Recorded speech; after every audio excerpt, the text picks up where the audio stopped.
Salut tout le monde, c'est le canard. Donc oui, j'ai un micro. Je suis maintenant un vrai motovlogueur. Bon. En fait, aujourd'hui, on va tester la Niken, le Yamaha. En fait, je voulais faire juste cette petite... Ah merde. Juste faire cette petite portion.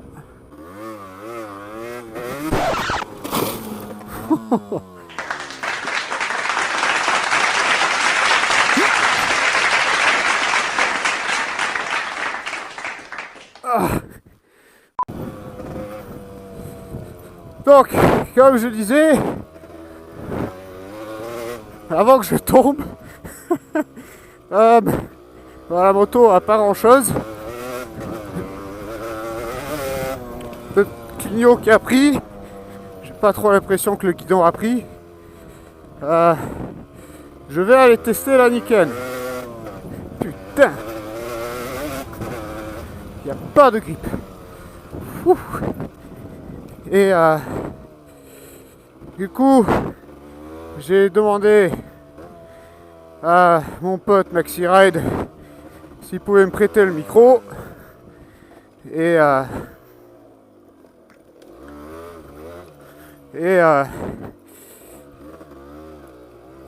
le micro ne passait pas.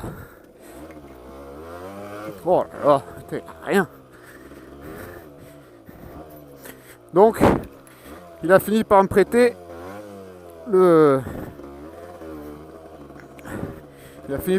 la caméra, le drift, carrément.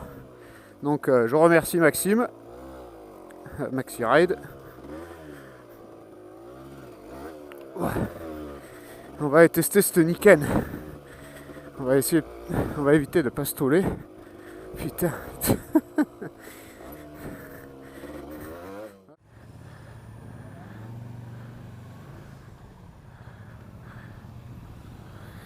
Aïe aïe aïe aïe aïe aïe aïe. Dans quoi je suis allé me foutre moi?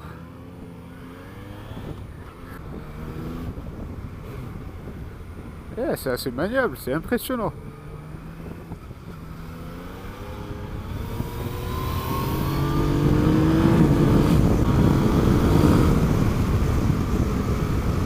Alors, c'est vrai que, putain, j'ai pas l'habitude. Bon, donc, il faut parler un petit peu. La Yamaha Niken, qu'est-ce qu'on retrouve dessus?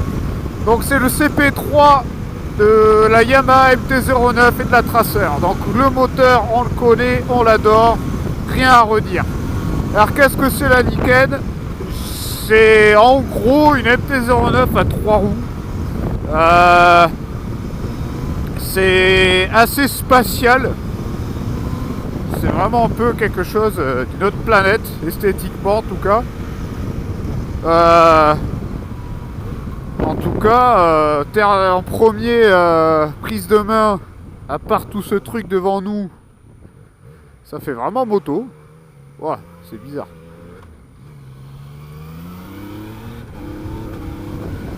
Le shifter marche bien. Un shifter, le freinage, c'est moins mordant que la MT-09. Beaucoup plus de poids à l'avant. Je crois qu'on est sur du 260 kg. 260 kg. Ouais, je crois, ouais, c'est quand même putain, plus de 60 kg en plus que la MT-09. Donc beaucoup plus lourd. On le ressent sur le freinage. Le freinage a beaucoup moins de mordant. Après, je sais pas si c'est les mêmes disques. Est-ce que c'est les mêmes étriers? Oui, c'est les mêmes étriers que la 09. Il y a un truc qui est assez choquant. C'est que la maniabilité n'a vraiment pas trop pris. Ça reste assez agile. Impressionnant. Position de conduite, je dirais que ça se rapproche plus d'un scooter. On est assez droit. Après, putain. C'est pour ça que j'aime pas parler. Faut que je réfléchisse un peu, quoi. On va bientôt arriver en virage. Et ensuite, je vais vous en parler un petit peu plus. Bon, le bruit moteur. Oh, je confirme, ça lève.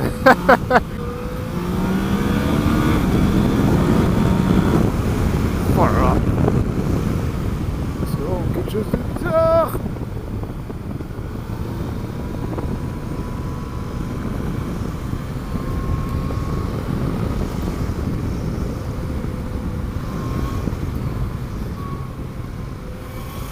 Oh là là, oh putain, le truc de ouf.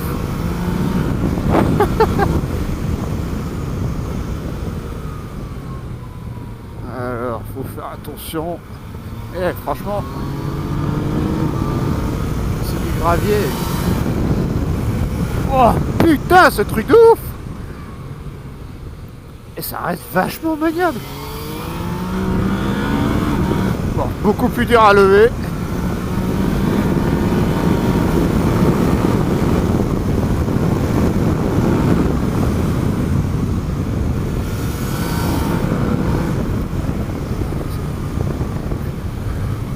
Oh là là, c'est surprenant. Putain, mais n'importe quoi, c'est quoi cette moto?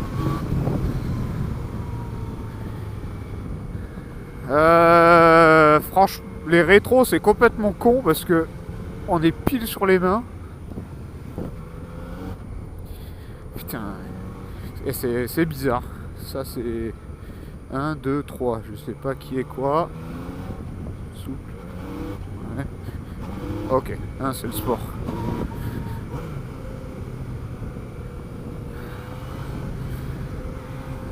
Indicateur de vitesse, en seconde. Ouais, c'est beaucoup plus dur à lever. Est-ce que je te vu les règles là? Non. Alors, humide, c'est humide, c'est humide, c'est humide, on peut mettre de l'angle, on peut mettre de l'angle. Oh, c'est bizarre.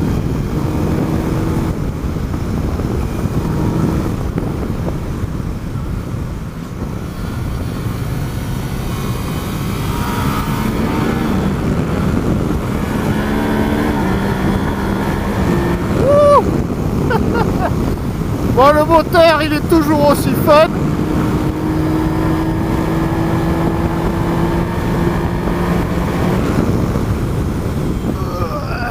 Après, le freinage est neuf. Faut pas oublier ça aussi. Donc, c'est normal qu'il y ait un peu moins de mordant.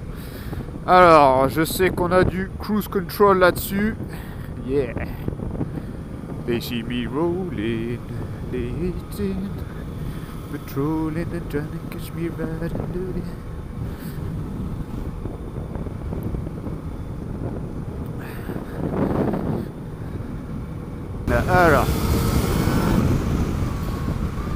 Alors c'est bizarre parce que cycliste.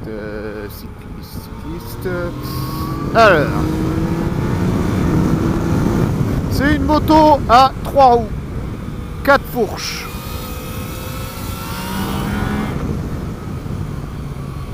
Ça fait cher le changement de pneus et le changement des joints. Ensuite, qu'est-ce qu'on a d'équipé dessus? Oh là là là. Oh putain. Même les épingles, c'est impressionnant.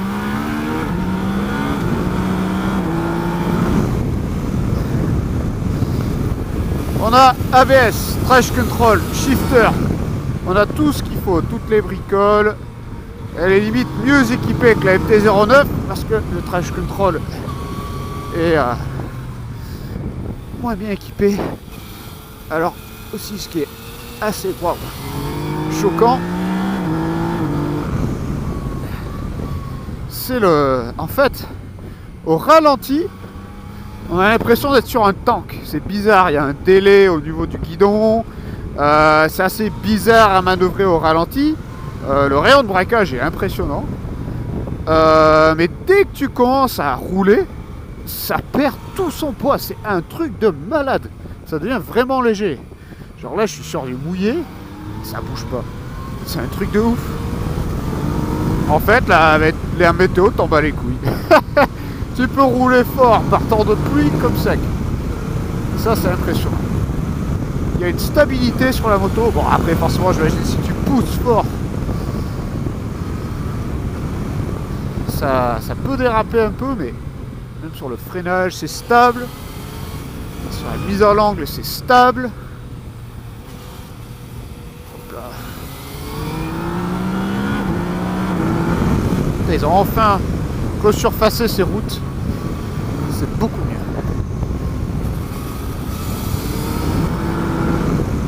Hop là.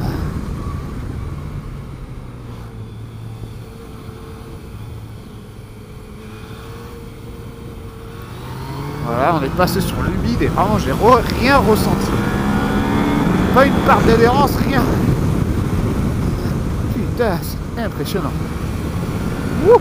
Hop là, changement d'angle rapide. Putain, c'est un truc de fou, ça marche trop bien. Ah.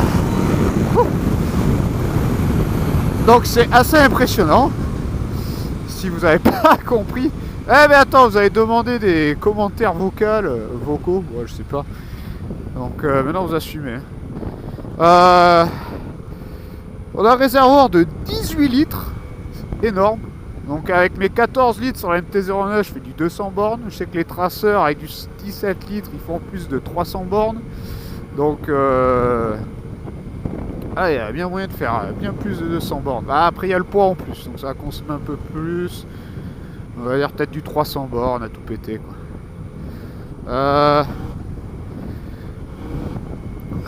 Voilà quoi, après c'est... je sais pas trop quoi dire dessus quoi, après c'est comme une moto.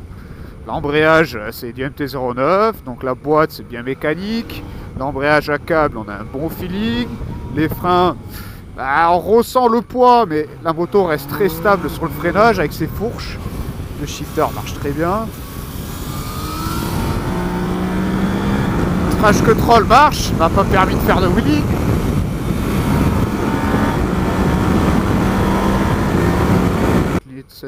En moyenne 7 litres au 100. Ah ouais, ça consomme plus que la mienne, ça consomme 1,5 litre de plus quoi. 7 litres au 100, non, il fait 11 degrés, putain on se les pèle. Ouais, donc t'as tous les basiques quoi, tout ce qu'il faut. Regardez ce rayon de braquage, vraiment, j'exagère pas. Putain, ça continue, regarde ça. C'est impressionnant.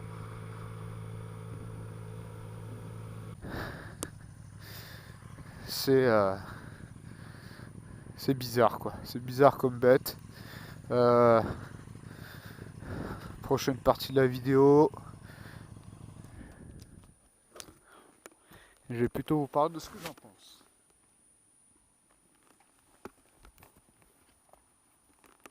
Et hop là, on est reparti. Donc,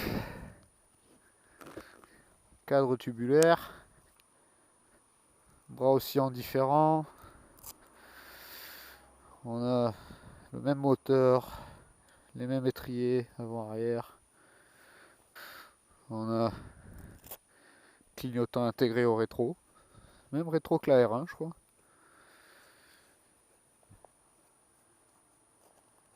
Même pas les mêmes jantes, même phare arrière.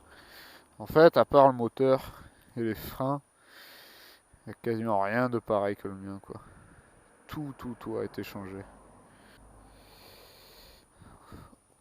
On a un amortisseur réglable derrière.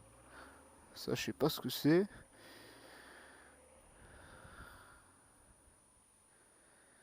Ça, je sais pas ce que c'est aussi. C'est bizarre. Personne n'a fait frotter. J'ai enlevé une bonne partie de la bande de peur. Bon, j'ai réussi à enlever le trash control. Donc on va tenter un micro wheeling. Pour moi, Yamaha, ils sont pas cons. Ils savent qu'ils vont pas beaucoup en vendre. Ça, c'est sûr. Ils savent qu'ils vont pas beaucoup en vendre. Je pense que Yamaha, ce qu'ils ont fait avec cette Niken, c'était plus genre, voici ce qu'on peut faire aujourd'hui avec la technologie qu'on a.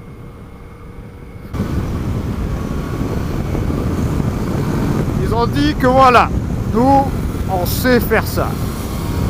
C'est une moto assez impressionnante. Vous détrompez-vous, hein. C'est pas quelque chose que j'achèterai, jamais de la vie.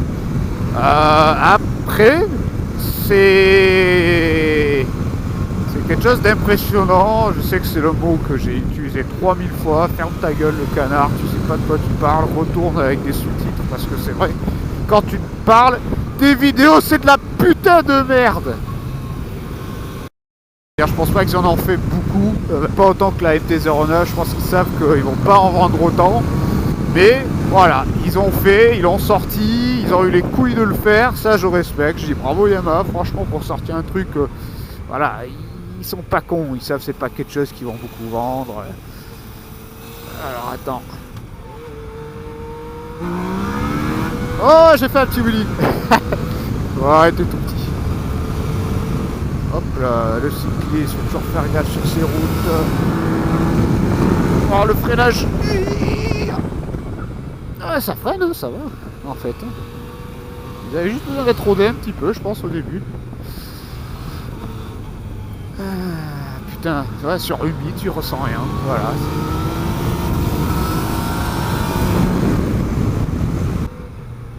Hop là, les cyclistes, on dégage. Oh là là, c'est vraiment... Mais c'est bon, t'en bats les couilles de la météo. En fait, je pense que Yamaha, ils ont dit, voilà, on a réussi à faire une moto qui est quasiment impossible de faire tomber. Ouais, et la sécurité, ça peut être une bonne chose.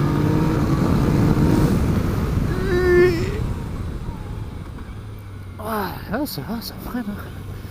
Il y a moins de mordant que la 09, mais ça freine.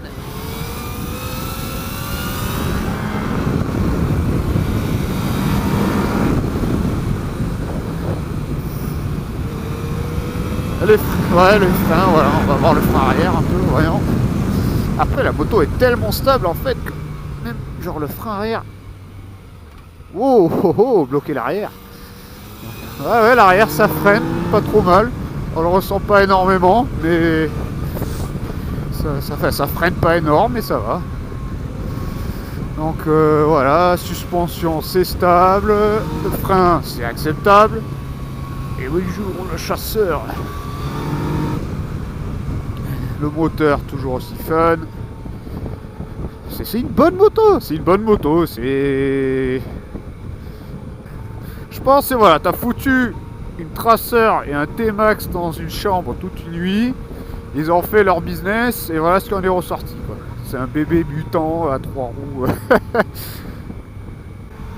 Donc bon, ça va être difficile à critiquer cette moto parce que c'est tellement différent en fait et il n'y a pas de moto qui je peux la comparer. Donc t'as le côté fun de la MT-09, ça c'est clair, le moteur est toujours aussi excellent. Le châssis est surprenant, c'est vraiment pas quelque chose... Donc le châssis, on le ressent au ralenti. Sur les manœuvres au ralenti, les demi-tours, on ressent qu'il y a du poids, c'est un peu plus difficile à manœuvrer. Mais dès qu'on commence à rouler, c'est impressionnant. Ça marche très très fort. C'est stable, mais c'est une moto. Ça fait vraiment moto, quoi. C'est moto, mais sans le danger de perdre l'avant, quoi, dans le mouillé. Donc, si je devrais être quelqu'un, genre critique, genre purement sur la qualité de conduite, c'est presque en fait mieux qu'une moto, parce qu'en fait ça offre les mêmes sensations, mais les mêmes sensations, mais avec beaucoup plus de sécurité. C'est un truc de ouf. Mais bon, on est humain, on a des goûts, mais voilà, donc ça reste quelque chose de bon. Esthétiquement, c'est très très moche. Après voilà, même les looks, c'est subjectif, quoi.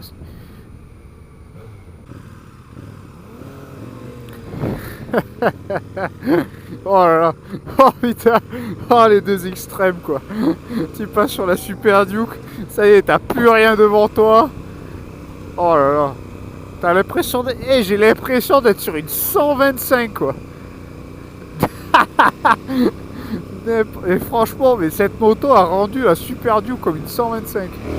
Oh, par contre, quand tu ouvres, c'est pas une 125. Donc ouais, voilà. Après, ce que je disais, du coup, c'est pour une moto, ça reste une bonne moto en fait. Il n'y a rien qui fait pas bien. Il prend les virages bien, il est stable, il freine bien. C'est voilà. Après, c'est moche. Oh, qu'est-ce que c'est vilain. Ah, c'est vrai, de l'arrière, c'est trop moche. Ah, c'est ultra large. Je sais pas quel marché ils ont visé, Yamaha, avec ça. Je pense qu'ils ont même pas visé un marché particulier. Je pense qu'ils ont visé, voilà, genre le marché, genre pour essayer, tu vois. Mais la personne qui achèterait ça, pour moi, ce serait le Parisien, quoi. Tu vois, c'est le Parisien qui va acheter ça. Ah ouais. Putain, et c'est presque bizarre de revenir sur une moto normale, en fait.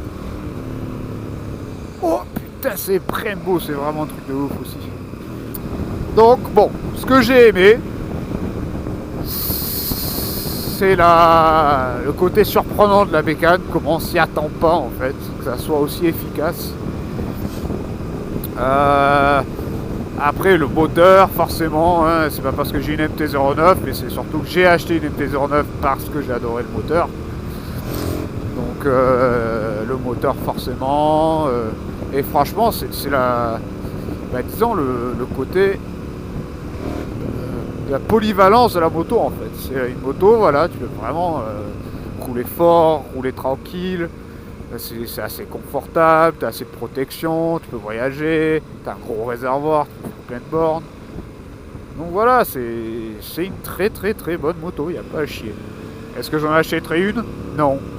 Non, je n'achèterai pas une. Donc, tu vois, c'est le genre de moto, si genre je devais mettre un score avec ma tête, je mettrais genre peut-être un 9 sur 10. Mais le cœur, pour le cœur, c'est pas une moto que je désire, c'est jamais une moto que j'achèterai. Et juste ça rabaisse le score pour moi. Je dirais 7. 7 et encore. Bon, c'est excellent pour une moto, si on peut appeler ça une moto, mais bon, voilà. Donc pour moi, le score de la Niken serait un 7 sur 10. Parce que c'est différent, ça change et c'est hyper efficace, vraiment hyper efficace. Franchement, si j'étais aveugle, peut-être que j'en achèterais une. Tellement que ça marche bien. Mais voilà. Oh. Aussi c'est le prix quoi. C'est voilà, 16 000 euros. 16 000 euros pour un truc comme ça. 1000 euros de plus, t'as ça, t'as une Super Duke. T'as une Super Duke pour 1000 euros de plus, c'est bon. Pour moi, il n'y a pas de question. C'est la Super Duke.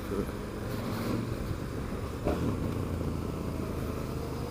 là là, c'est un engin de guerre.